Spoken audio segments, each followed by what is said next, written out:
Good morning everyone. আজি 6 ফেব্ৰুৱাৰী অসমীয়া প্ৰতিদিনখনলৈ মই হেডলাইনখিনি পঢ়িবলৈ আগবাঢ়িছোঁ। লছ এঞ্জেলছৰ অনুষ্ঠানত জিলিকিল ভাৰতৰ শক্তি।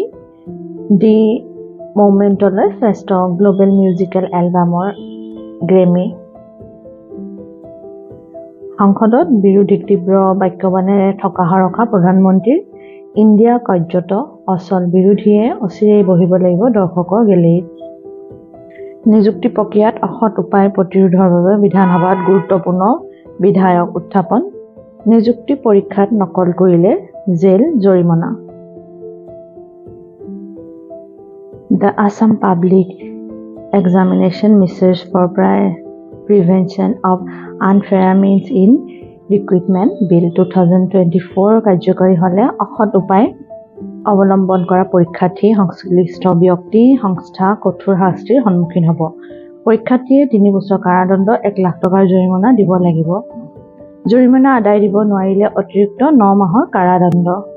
পৰীক্ষাৰ দায়িত্বত থকা কৰ্তৃত্বশীল ব্যক্তি বা গোট দুষ্কাৰ্যত জড়িত হ'লে 5 পৰা 10 বছৰ জেল, 10 লাখৰ পৰা 10 কোটি পৰ্যন্ত ভৰিব লাগিব জৰিমনা। প্ৰশ্নকাকত ফাদিল ক্ৰয় বিক্ৰয়ত জড়িত প্ৰতিষ্ঠান চিৰদিনলৈ নিষেধাজ্ঞাৰ সন্মুখীন হ'ব। 3 নম্বৰ পৃষ্ঠাত আছে আমেৰিকাৰ আকাশত আশ্চৰ্যকৰ বায়ুমণ্ডলীয় নদী, প্ৰবল বৰষুণ, ভূমিস্খলন, আকস্মিক বানত বিধ্বস্ত কেলিফৰ্ণিয়া, হাৱাইৰ পৰা পশ্চিম উপকূললৈ ডাৱৰৰ প্ৰৱাহ, 48 ঘণ্টা ধৰি হ'ব বৰষুণ, নামিব 8 ট্ৰিলিয়ন গেলন পানীৰ ঢল। ৰাজভৱনত শপত বাক্য পাঠ কৰোৱালে ৰাজ্যপালে। গুৱাহাটীৰ হাইকোৰ্টৰ মুখ্য ন্যায়াধীশ ৰূপে শপত বিজয় বিষ্ণয়ৰ। নিশা আবকাৰী বিভাগৰ অভিযান, যোৰহাটত কৰ ফাঁকি দি কয়লা সৰবৰাহ কৰা 10 ট্ৰাক জব্দ। 5 নম্বৰ পৃষ্ঠাত আছে বিধানসভাৰ বাজেট অধিৱেশনৰ প্ৰথম দিনাই চৰকাৰে 3 বছৰে কৰা প্ৰতাৰণাৰ ক্ষতিপূৰণৰ দাবী। চচলত কভিড চাফাই কৰ্মী সন্থাৰ উত্তাল প্ৰতিবাদ। দাবী পূৰণ নোহোৱালৈকে অৱস্থান ধৰ্মঘট চলাই যাব PHE অস্থায়ী শ্ৰমিক কৰ্মচাৰী পৰিষদে। গুৱাহাটীৰ বাতৰিত আছে জালুকবাৰীত পথ দুৰ্ঘটনাত অচিনাক্ত যুৱকৰ মৃত্যু। 5 দুৰ্ধৰ্ষ ডকাইতক গ্ৰেপ্তাৰ। পল্টন বজাৰ আৰক্ষীৰ কইনা দেখুওৱাৰ চলেৰে গুৱাহাটীলৈ মাতি আনি লুটিলে শিলিগুৰিৰ যুৱকক।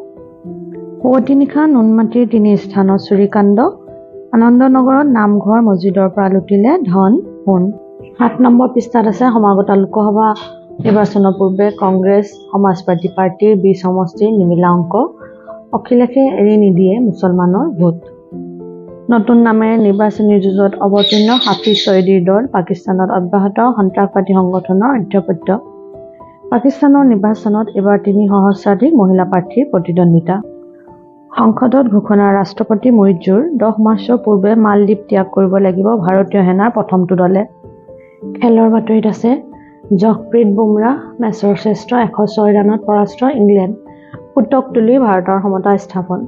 ব্যৱসায় বাণিজ্য পেজটোত আছে অসম পশ্চিম বংগৰ বাগানত বাইফেচিয়েল ছলাৰ ছিষ্টেমৰ সংযোজনৰ পৰিকল্পনা। চাহ বাগিচাত সৌৰ প্ৰকল্প স্থাপনৰ গুৰুত্ব টাটাৰ। মহিন্দ্ৰা গ্ৰুপৰ মুখ্য বিত্তীয় বিষয়া পদত নিযুক্ত অমৰজ্যোতি বৰুৱা। বিত্তীয় শাখাৰ পৰিচালনাৰ দায়িত্বত অসমীয়া বিষয়া। ব্ৰেণ্ড গাৰ্ডিয়ানশ্বিপ ইণ্ডেক্স 2024 বিশ্বজুৰি তালিকাৰ 2য় স্থানত মুকেশ আম্বানী। ভাৰতৰ শ্বেয়াৰ বজাৰত জানুৱাৰীত 19,800 কোটি টকা বিনিয়োগ FPIৰ। এয়া আছিল আজি অসমীয়া প্ৰতিদিনখনৰ মূল হেডলাইনখিনি। আপোনালোকৰ দিনটো শুভ হওক। নমস্কাৰ।